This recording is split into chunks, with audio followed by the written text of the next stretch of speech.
Hello wonderful people, welcome back again to Anointed Lady TV, the home of news and politics. And we drop news every day, and we also react to every videos that comes our way. If it is your first time in this channel, you are highly welcome. Thank you so much for stopping by. And if you are returning subscribers, we appreciate you for your massive support, and we say may God richly bless you all for supporting this channel. And if you haven't subscribed, please kindly smash on the subscribe button, put on the bell so you get to know anytime we drop a new video. I have a video to present to you this very moment, and I will be watching that video with you. And after watching, let's drop our opinion constructively at the comment section, like our videos, and also share our videos if possible. Bye for now. You know, say you get wetin happen 2 days ago for Nigeria, wey shake everywhere. Most of una know wetin I dey talk. Na Nnamdi Kanu issue. You see, I made a post 2 days ago on Monday stating that I support Nnamdi Kanu in this trial. Now many people come dey talk to me, say, wetin o, make you relax, so take am easy o. They say why you dey talk like that? Some people say, e go be like say you be a tribalist. My brother, no be tribalist matter. First of all, I even thank people wey dey on Onitsha market wey close down, and about people wey close down because of Nnamdi Kanu issue. Nnamdi Kanu issue no be about Nnamdi Kanu, na about Nigeria. The question why I want ask be say, wetin Nnamdi Kanu do sef? Wetin him do? Wetin him do? What him do?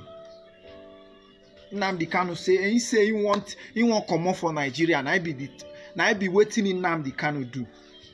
So according to federal government now, Tiwa Savage na terrorist.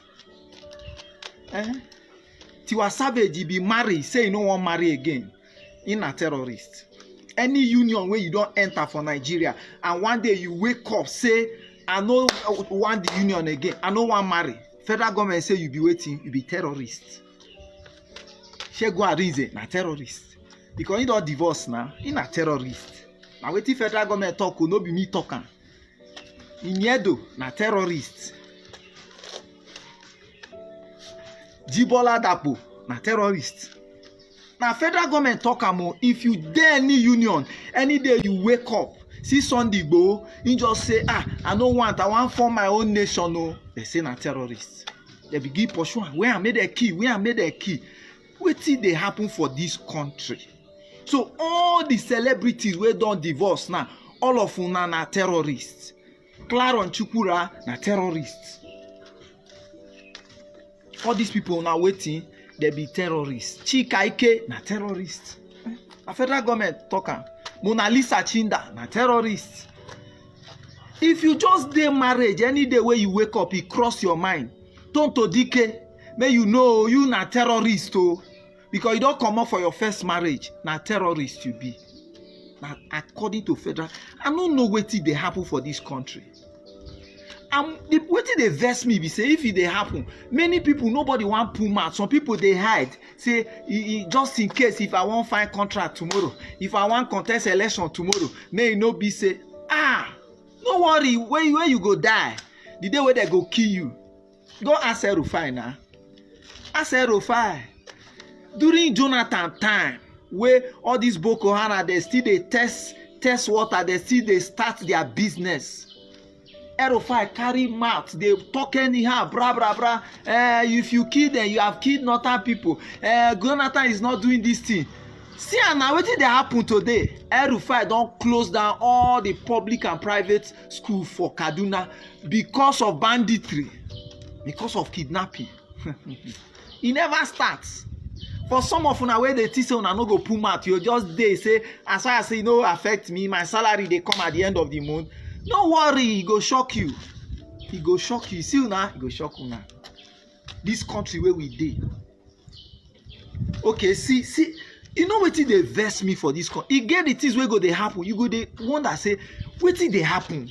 See the other day, Buhari get mind nominate Loretta Onochie for INEC commissioner. INEC wetin vex me be say dem say wait, the senate will debate about it. Wetin dey debate? My brother, I go shock you one day. A world-renowned terrorist go come Nigeria, he wan contest election, dem go tell you say the senate will have to debate it. Dem know say this person na terrorist, dem go say the senate will have to debate it. This thing wey dey happen for Nigeria, e don vex me. See the other one, wetin dey happen too much, wetin I go talk about. The other day, they say INEC say they can do electronic voting and electronic transfer of results. Senate say no, they can't. Senate INEC wey be the body wey dey conduct election, wey know how e be, they tell them say they can do it. Senate say no. They begin go round, they find person wey go support them. Na im make all Jesus Kalu open mouth. He open mouth say network no dey my village and na im make me no vote. E go shock una. You know say una still dey inside power. E be you, dey think rig, dey think you dey power, you dey do anyhow. The generation wey we dey so, you see all these things wey una dey teach them, when they add that technology, by that time you don old, they can't deal with you. Oh, now you are the mercy. You dey power now. Well, my take be say, you see Kanu, Igboho, where federal government they run around, they find. Make them leave those people alone. No be crime if marriage go kill you, make you come out for the marriage. If you go kill you, instead of where you go die, come out. Instead of marriage to kill you, come out of it. If federal government no go feel, they no go feel arrange in Nigeria, make dey well. Omo, if person say wey may come out, leave the person, may come out. Now forced to carry woman stay marriage. If you want woman stay married, you go better, you go do the right thing, not be by force. Anyway, for all those of you who know they talk, you see, may I start from my state, Anambra State. Election they come very soon. You see all these people who want to contest election. You know, say on a mouth don't see now. I know they talk, put matter for sensitive issue. We they wait for una. All of una we no want put matter for the sensitive issue where they hide in our opinion. Lie, una no go see one vote. Una know, at least from my village, you no go see one vote. You must put mouth for all sensitive matter where they Nigeria. Put mouth, talk, and may we know where you stand. May we know whether na person they operate you from Abuja. Abi na you get your own say. Make I end up by saying the big thank you to Senator Abaribe. Person where they talk in mind, talk with the people want. So that when you want to dialogue, you dialogue with serious people. Make I see thank. I don't see all the governorship candidate for Anambra State. I dey wait for una.